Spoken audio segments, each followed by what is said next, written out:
कैसे हो सब लोग बढ़िया। देखो फिर से स्वागत करता हूँ मैं आपका आपके बैच में एफकेट डॉट जर्नी यानी कि शिखर बैच का है हमारा शिखर बैच है। इसमें एफकेट हो, सीडीएस हो, एसएससी हो, कोई सा भी एग्जाम हो, सबके लिए आपकी इंडियन ज्योग्राफी की सीरीज यहाँ चल रही है। इंडियन ज्योग्राफी में हम अपने ट्रांसपोर्ट सिस्टम कर रहे हैं। ट्रांसपोर्ट सिस्टम का ये आपका दूसरा पार्ट है। एक पार्ट में हमने नेशनल हाईवेज और रेलवे जोन्स कवर कर लिया था। स्टैटिक पोर्शन के साथ हमने कवर किया था। इस बैच की खासियत की बात करें तो फिर पीडीएफ और इंपॉर्टेंट टॉपिक्स हो आपके, या कोई भी हिस्ट्री को एक स्टोरी वे में हम समझाते हैं, कोई सा भी एग्जाम हो। अब बात कर लेते हैं कि हमें जो आज शुरू करना है उसमें क्या क्या, और इसमें क्या है तो आप देख सकते हैं पूरी प्लेलिस्ट बनी हुई है आपके चैनल पे। आप जाके देख सकते हैं। इंडिया की हमने लोकेशन यहाँ सारी कवर कर ली थी, इंडिया की लोकेशन। इसी के साथ हमने इसमें पढ़ लिया था उसकी नेबरिंग कंट्रीज़ के बारे में कि उसकी नेबरिंग कंट्रीज़ कौन सी है। इसी में हमने सॉइल कवर कर लिया है इसका। ठीक है, तो ऐसा नहीं है कि हमने नहीं करा है, तो हमने इसके काफ़ी सारे टॉपिक जो है वो हम कवर इसके कर चुके हैं, तो आप उन सबको आराम से देख सकते हैं। अब आज हमें कवर करना था वाटरवेज। तो देखो वाटरवेज मैंने आपसे जैसे कहा कि जितनी चीज़ों की ट्रिक थी मैंने आपको ट्रिक से याद कराई थी। अब उसी के साथ हमें जो है वाटरवेज आज कवर करना है, और वाटरवेज को मैं आपको एक स्टोरी वे में बहुत अच्छे से याद करा दूंगा। सबसे पहले हम पढ़ लेते हैं कि वाटरवेज के बारे में क्या क्या इंपॉर्टेंट चीज़ है। तो देखो वाटरवेज में जो हमें पढ़ना है, सबसे पहले वाटरवेज में जो बात आती है इम्पोर्टेंट, वो यही आएगी आपकी कि वाटरवेज है तो इसका क्या है, इसमें इंपॉर्टेंट पॉइंट्स क्या है कि भाई ये तो पता चले हमें वाटरवेज की खासियत क्या है। तो देखो इसकी खासियत क्या है वो हम आपको बहुत अच्छे से कवर कराता हूँ मैं अभी। तो देखेंगे आप कि वाटरवेज में मैंने कुछ चीज़ें लिखी हुई है कि वाटरवेज आपका सबसे चीपेस्ट सोर्स ऑफ ट्रांसपोर्टेशन है। हाँ, क्यों सबसे चीपेस्ट सोर्स ऑफ ट्रांसपोर्टेशन क्यों है, तो आप देख सकते हैं, देख समझते हैं कि जो वाटरवेज होती है उसमें हमारी शिप्स जाती है। क्या जाती है उसमें, आपकी शिप्स जाती है ना। और शिप जो है काफ़ी मैक्सिमम क्वांटिटी में जो है इंपोर्ट एक्सपोर्ट करते हैं। हमने हैवी हैवी कंटेनर्स जो है वो अपने अंदर रख के, क्योंकि वाटर में क्या होता है, वाटर हमारा आर्गुमेंटिव प्रिंसिपल पर वर्क करता है, फिजिक्स का पार्ट हो जाता है। तो उसके बेसिस पे यहाँ पे हमारा हैवी लोड ज़्यादा ट्रांसपोर्ट हो जाता है एट मिनिमम कॉस्ट पे। एक ही बार में बहुत सारा हैवी कॉस्ट हम कर सकते हैं बाय, अगर हम नेशनल हाईवेज वगैरह देखें और रेलवे जोन देखें उसके कंपेरिजन में, क्योंकि उनकी एक पर्टिकुलर लिमिट होती है। बट इसमें एक्सटेंडेड अमाउंट में यानी कि एक लार्ज अमाउंट में और एक लार्ज क्वांटिटी में हम सेंड कर सकते हैं, इसलिए चीपेस्ट सोर्स ऑफ ट्रांसपोर्टेशन है। बात करी जाए तो 2015 और 2016 यानी कि 2015 एंड 2016 सेशन में लगभग नेशनल हाईवेज बात, वो नेशनल वाटरवेज की बात करें तो आपकी 106 यानी कि 106 नेशनल वाटरवेज हैं जो बने गए हैं। किसने बनाए, ये बनाए हैं आपके under inland waterways authority of India, यानी कि एक अथॉरिटी है हमारी वाटरवेज को। जैसे अब तक हमने समझा था रेलवे जोन्स की एक अथॉरिटी है, नेशनल हाईवेज की एक अथॉरिटी है, उसी तरीके से वाटरवेज की भी एक अथॉरिटी है जिसका नाम है inland waterways authority of India. कब बनी थी तो याद रखेंगे आप 1986 में बनी थी आपकी। इसके डिपार्टमेंट मतलब इसका हेडक्वार्टर की बात करूँ तो इसका हेडक्वार्टर आपका नोएडा है। इसके कुछ पर्पज़ है, किस लिए कि ये डेवलपमेंट करने के लिए, मेंटेनेंस करने के लिए और रेगुलेशन करने के लिए इसको बनाया गया है, इस अथॉरिटी को वाटरवेज के लिए।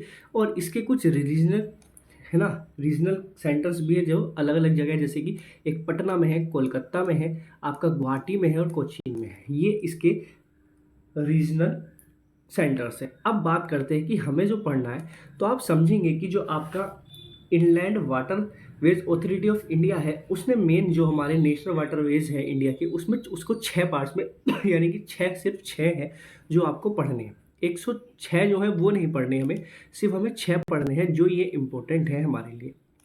अब समझेंगे। सबसे पहला आता है नेशनल वाटरवेज 1, नेशनल वाटरवेज 2, फिर नेशनल वाटरवेज 3, फिर नेशनल वाटरवेज 4 आता है, फिर आता है आपका नेशनल वाटरवेज 5, फिर आता है नेशनल वाटरवेज 6। अब इसमें मैंने क्या किया, यहाँ मैंने प्लेस रखे हैं कि ये किस प्लेस से किस प्लेस तक है और किस रिवर के पास है। यहीं से आपके क्वेश्चन बनते हैं कि ये नेशनल वेज जो है ये किस प्लेस से किस प्लेस तक जाता है, किस रिवर के पास ये बना हुआ है। इसके अलावा इनका सिक्वेंस से क्वेश्चन पूछ लिया जाता है कि लेंथ वाइज कौन सा बड़ा है कौन सा छोटा है। तो अब सबसे पहले लेंथ वाइज मैं आपको समझाता हूँ कि लेंथ वाइज कौन सा आपका बड़ा है और कौन सा छोटा है। तो आप यहाँ देख सकते हैं मैंने लिखा है order according to the length. ये हमारा कुछ ऑर्डर है और इसको ऑर्डर को समझेंगे तो हम समझ पा रहे हैं सबसे बड़ा जो है वो 1 है, फिर आपका 4th है, फिर 2 है, फिर 5th है, फिर 3rd है, फिर 6th है। अगर आपने गाना सुना हो तो होता है 1 2 का 4। क्या होता है 1 2 का 4, बट इसको थोड़ा चेंज कर देते हैं, 1 4 2 कर देते हैं, यानी कि 1 2 का 4 बट बीच में 4 हम ले आते हैं। ठीक है, इसी की बात करें नेक्स्ट है आपका 5 3 6। क्या है 5 3 6, तो ये है आपका 5 3 6। अब इसको याद करेंगे। अब इंपॉर्टेंट चीज़ आती है कि ये कहाँ से कहाँ तक जाता है और हम इनको कैसे याद करेंगे, वो मैं आपको ट्रिक से याद करूँगा। पहले हम पढ़ लेते हैं कौन सा कहाँ तक जाता है। देखो सबसे पहला आता है आपका वन, नेशनल वाटरवेज वन। तो ये है आपका प्रयागराज से हल्दिया तक, ठीक है। कहाँ से? प्रयागराज से हल्दिया तक है। सेकंड नेशनल वाटरवेज आता है, ये आपका सिधिया से दुबड़ी तक है। तीसरा आता है तो ये आपका कोलोमा से कोटापुरम तक है, ठीक है। फोर्थ की बात करते हैं तो ये आपका काकीनंदा। तो उसके बाद हम फोर्थ की बात कर रहे थे, तो नेशनल हाईवेज फोर्थ जो है आपका, ये नेशनल वाटरवेज जो फोर्थ है वो है आपका काकीनंदा से पौंडीचेरी तक, ठीक है। और नेशनल वाटरवेज फिफ्थ जो है ये आपका है टचीला से धर्मा तक।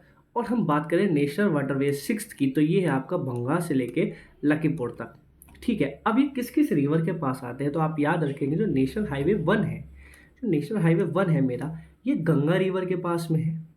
नेशनल वाटरवेज जो सेकंड है ये आपका ब्रह्मपुत्रा के पास है। थर्ड की बात करें तो ये उद्योग में कलान है उससे के पास से जाता है।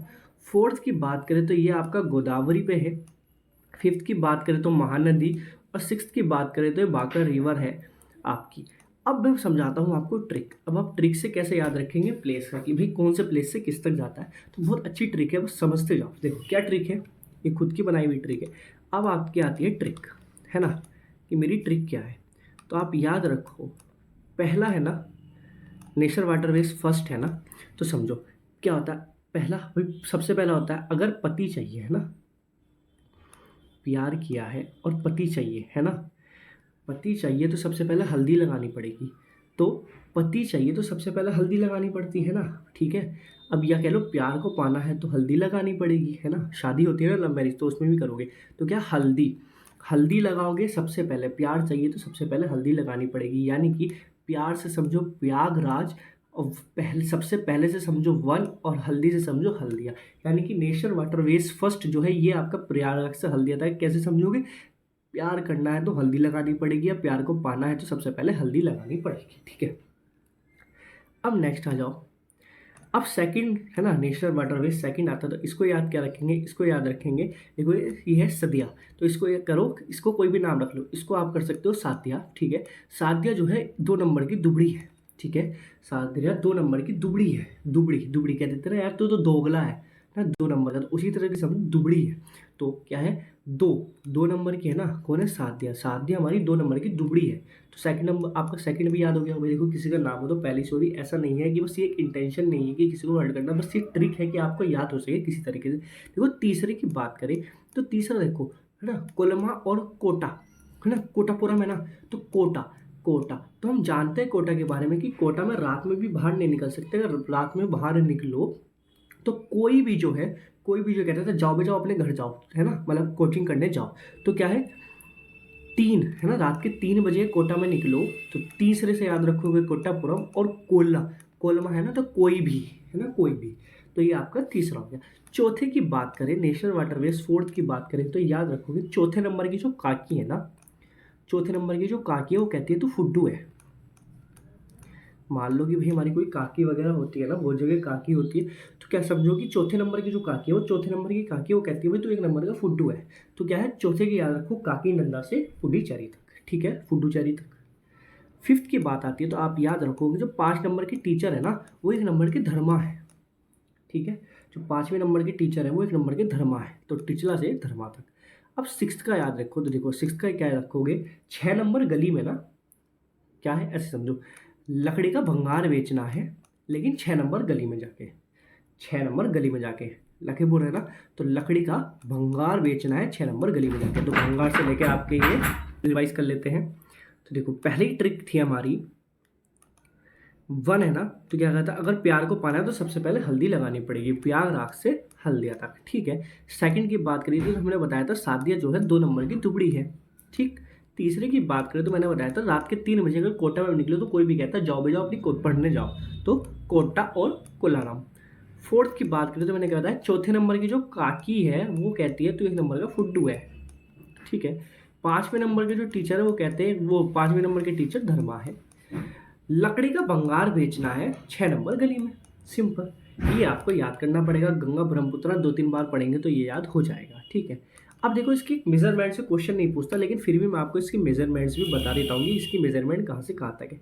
तो आप याद रखेंगे जो पहला है आपका, ये 1620 मीटर का है, किलोमीटर, है ना, ये इतने किलोमीटर तक का है। अगर हम बात करें नेक्स्ट वाली, तो सेकंड जो है आपका वो है 891 किलोमीटर, ठीक है।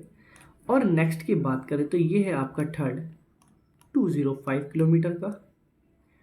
फोर्थ की बात करी जाए तो ये है आपका 1995, ठीक है। ओह, ये सीक्वेंस गलत का रहेगा, इसको भी चेंज करेंगे, 195। उसके बाद बात करें तो ये है आपका 585, और नेक्स्ट है आपका 121। वही तो मैं कहूँ कि ये गड़बड़ हुई थी। हम जानते हैं ना 1 2 का 4 था ना, 1 2 का 4 था, तो आप समझेंगे कि ये जो है ये मेरा 412 है, ठीक है। तो यानी कि 1 2 का 4 ही करना है मुझे, बस 4 लास्ट की बजाय स्टार्टिंग में ले आना है बस, बाकी सीरीज मेरी वही है। तो यहाँ आपके वाटरवेज कंप्लीट हो जाते हैं। उम्मीद करता हूँ आपको समझ में आया होगा। समझ में आया होगा तो लाइक सब्सक्राइब करना मत भूलना।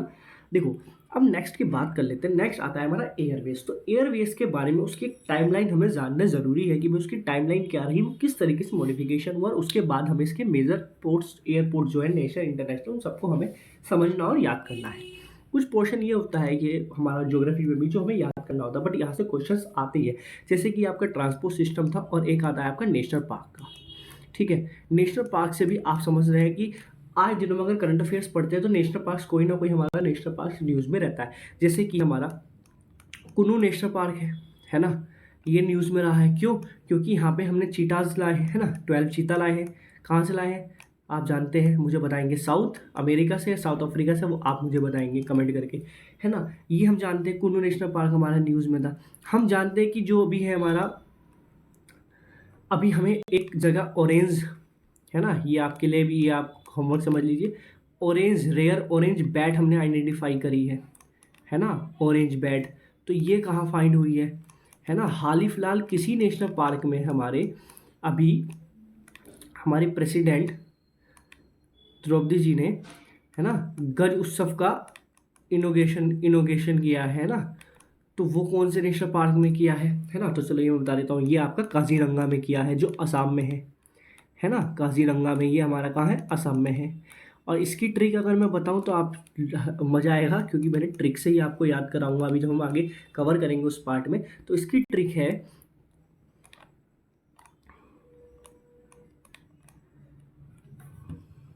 काजी के, चलो छोड़ो अभी नहीं, तभी कराऊंगा, अगर अभी करा दे तो फिर मज़ा भी कर जाएगा, है ना।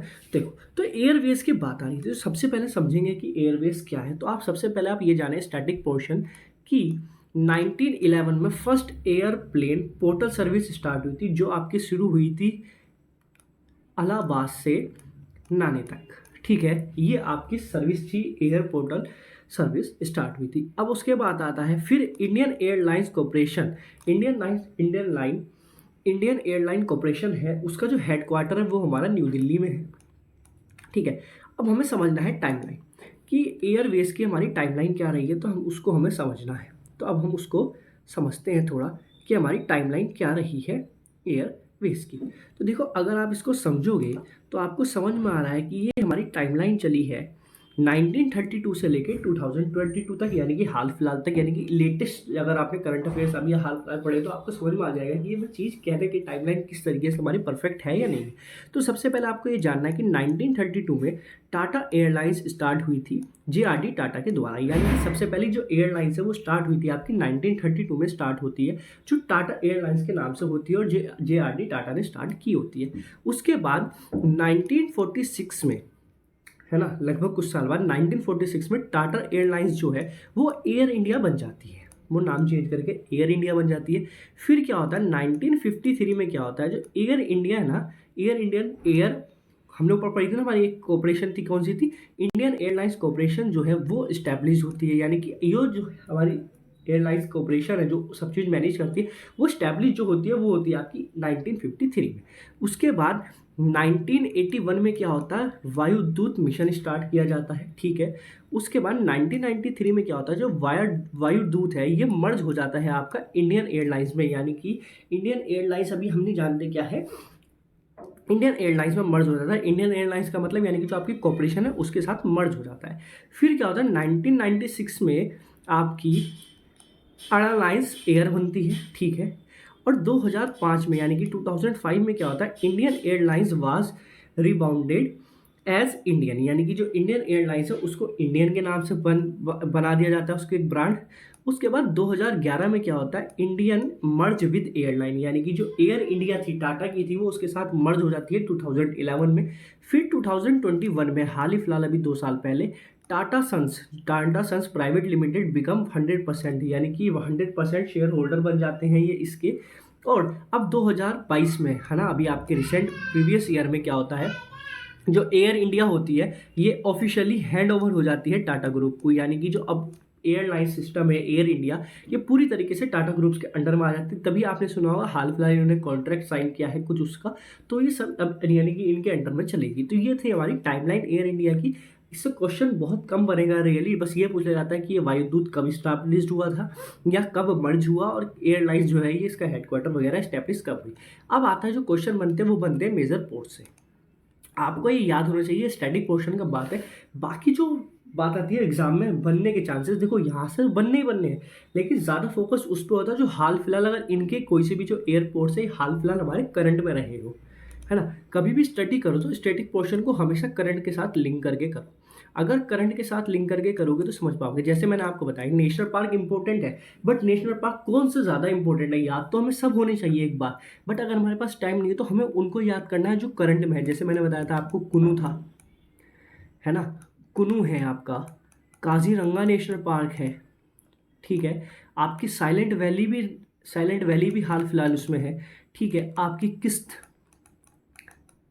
किस्तवा है ना, ये नेशनल पार्क भी है, ये आपका जम्मू कश्मीर में है ना, है ना। और आपकी ईरावलका है ना, ये नेशनल पार्क भी आपका न्यूज़ में है। तो बहुत सारे नेशनल पार्क है जो हमारे न्यूज़ में रहे हैं, किस वजह से रहे हैं वो भी पता होने चाहिए, और ये हमारे न्यूज़ में, तो आपको ये तो 100% याद होनी चाहिए किस स्टेट में है कहाँ। अब आती है हमारी बात मेजर एयरपोर्ट्स की, कि हमारे कुछ मेजर एयरपोर्ट्स होते हैं, इसमें आपके नेशनल और इंटरनेशनल दोनों ही है। तो हम सबको कवर करते चलते हैं। देखो अब यहाँ नाम और प्लेस आपको थोड़े याद करने पड़ेंगे, बाकी कॉमन सेंस भी है कि हम अच्छा हाँ समझ सकते हैं। जैसे ही अभी हमने हिस्ट्री में पढ़ी थी कि देखो नेताजी सुभाष चंद्र बोस, तो हमने समझा था सुभाष चंद्र बोस जी का जन्म जो है कोलकाता में हुआ था, है ना। कथक कोलकाता में हुआ था, जगह उनकी नाम कब हुआ था, 1989 में, है ना। 1989 में हुआ था ना, 1989 में हुआ था। तो ये बात समझो कि नेताजी सुभाष चंद्र बोस यानी कि कोलकाता में थे, तो जरूर ये जो एयरपोर्ट है कोलकाता में ही होगा, बिल्कुल सही बात, ये हमारा कोलकाता में है। कुछ एयरपोर्ट्स हैं वो उनके नाम इसलिए नहीं पूछे जाएंगे एग्जाम में क्योंकि उनके डायरेक्ट उनके नाम से ही पता चलता है कि वो किस प्लेस में। जैसे कि चेन्नई इंटरनेशनल एयरपोर्ट, भाई चेन्नई इंटरनेशनल एयरपोर्ट कहाँ होगा, चेन्नई में ही होगा, ठीक है। नेक्स्ट आता है आपका सरदार वल्लभ भाई पटेल, है ना, इंटरनेशनल एयरपोर्ट। अब आईएनए का मतलब समझेंगे आप, ये इंटरनेशनल एयरपोर्ट है। तो ये इंटरनेशनल एयरपोर्ट कहाँ है, तो आप समझेंगे ये है आपका अहमदाबाद में, ठीक है। सरदार वल्लभ भाई पटेल एयरपोर्ट जो है आपका ये अहमदाबाद में है।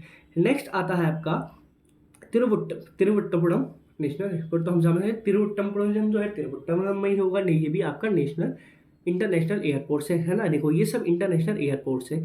उसके बाद आता है गुरु रामदास, ठीक है, गुरु रामदास जी एयरपोर्ट कहाँ है, तो ये देखो गुरु है तो ज़्यादातर अमृतसर से ही रिलेटेड होगा, यानी कि पंजाब से रिलेटेड होगा, तो ये आपका अमृतसर में है। उसके बाद आता है आपका लोकप्रिय गोपीनाथ। लोकप्रिय गोपीनाथ की बात करें, देखो गोपीनाथ और गुवाहाटी गो से आ रहा है ना, तो समझो ये गुवाहाटी में है। फिर आता है आपका दलमन इंटरनेशनल एयरपोर्ट, तो ये आपका ये इसी में ही है, और इसके आगे इंपॉर्टेंट आप समझेंगे ये सिविल एनक्लेव है। नेक्स्ट आता है आपका Singapore international highway, international airport Singapore से आप समझेंगे कि सिंगापुर या श्रीनगर में ही होगा, सिंगापुर का क्या श्रीनगर में ही होगा। उसके बाद आता है जयपुर इंटरनेशनल एयरपोर्ट, तो जयपुर में ही होगा, ठीक है। उसके बाद आता है हमारा वीर सावरकर इंटरनेशनल एयरपोर्ट, तो वीर सावरकर इंटरनेशनल पोर्ट जो है ये आपका अंडमान एंड निकोबार आइलैंड पे है, ठीक है। उसके बाद नेक्स्ट आता है आपका इंदिरा गांधी इंटरनेशनल एयरपोर्ट तो हम जानते हैं, जो दिल्ली में है, ठीक है। फिर आता है आपका छत्रपति शिवाजी इंटरनेशनल एयरपोर्ट, तो आप समझेंगे मुंबई में, क्योंकि छत्रपति शिवाजी हमारे महाराष्ट्र की शान रहे, तो ये मुंबई में है। उसके बाद आता है आपका राजीव गांधी इंटरनेशनल एयरपोर्ट, तो ये आपका हैदराबाद में है, ठीक है। उसके बाद आता है कैंपा घोड़ा इंटरनेशनल एयरपोर्ट। ये कैंपा घोड़ा हाल फिलहाल हुआ है, इसका नाम कैंपा घोड़ा नहीं था, पहले इसका नाम कुछ और था, तो आप इसलिए इंपॉर्टेंट रखेंगे बेंगलुरु में, तो उस टाइम ये इंपॉर्टेंट था। हाल फिलहाल भी इंपॉर्टेंट है। कोचीन इंटरनेशनल एयरपोर्ट, तो आप समझेंगे, हाँ, और ये समझेंगे ये आपका एक प्राइवेट एयरपोर्ट है, ठीक है। प्राइवेट एयरपोर्ट है, यानी कि कोई भी बाहर से किसी के प्राइवेट एयरपोर्ट वगैरह लैंड होने, तो वो यहाँ पे होगा। उसके बाद आता है doctor Bhimrao Ambedkar international airport, तो ये आपका नागपुर में है। उसके बाद आता है आपका बीचू पटेनिक इंटरनेशनल पोर्ट, तो ये आप समझेंगे ये भुवनेश्वर में है आपके। और भुवनेश्वर में हमारी एक और चीज़ है, वो क्या है आप मुझे बता सकते हैं? रेलवे जोन है हमारी, कौन सी है? Coastal, eastern coastal railway zone, ठीक है। उसके बाद आता है आपका विजयवाड़ा एयरपोर्ट, तो विजयवाड़ा में है। और उसके बाद आता है विशाखापट्टनम इंटरनेशनल एयरपोर्ट, तो विशाखापट्टनम में है। ये 20 आपके मोस्ट इंपॉर्टेंट एयरपोर्ट्स हैं, जो आपके इंटरनेशनल और नेशनल दोनों इसमें इंक्लूड हो गए, ये हमारे हैं। इसी के साथ हमारा ट्रांसपोर्ट सिस्टम कवर हो जाता है। पीडीएफ की बात करूँ तो आपको पीडीएफ आपके fcat.jn चैनल पर मिल जाएगी, फ्री पीडीएफ है, जस्ट जाओ और उसको अपनी कर सकते हो। इसके अलावा देखो, अगर इसको किसी ने अभी तक ट्रांसपोर्ट सिस्टम नहीं पढ़ा है और सेशन समझ में आया और अच्छा लगा हो, तो लाइक सब्सक्राइब करना मत भूलना, और अपने दोस्तों के साथ शेयर करना भी मत भूलना। और बात आती है इसकी, तो देखो अगर किसी को इसका और ऊपर भी पढ़ने हैं, रेलवे जोन और इंटरनेशनल, वो हमारे नेशनल हाईवेज, तो आप उसको भी कवर कर सकते हैं। सॉइल भी हमने बहुत अच्छे से समझाई है, और हमने इंडिया की लोकेशंस और उसकी नेबरिंग कंट्रीज के बारे में भी बहुत अच्छे से पढ़ा है। इसी तरीके से हमारी सीरीज चल रही है। और आपको ये सेशन अच्छा लगा हो तो देखो, हिस्ट्री भी आप हमसे पढ़ सकते हैं। हिस्ट्री में हमारी मॉडर्न हिस्ट्री हमने कंप्लीट कर दी है। मॉडर्न हिस्ट्री हमारी पूरी कंप्लीट हो चुकी है। एडवेंचर ऑफ यूरोपियन से लेके गांधी एरा यानी कि इंडिपेंडेंस तक हो चुकी है, आप उसको कवर कर सकते हैं। और अब हमारी जो स्टार्ट होगी वो होगी हमारी मेंडल ऑफ इंडिया। उसके बाद हम करेंगे एशियन हिस्ट्री को स्टार्ट। पॉलिटी भी आपकी चल रही है, पॉलिटी भी कवर कर सकते हैं आप। चलिए फिर मिलेंगे नेक्स्ट क्लास में, तब तक के लिए बाय बाय, जय हिंद।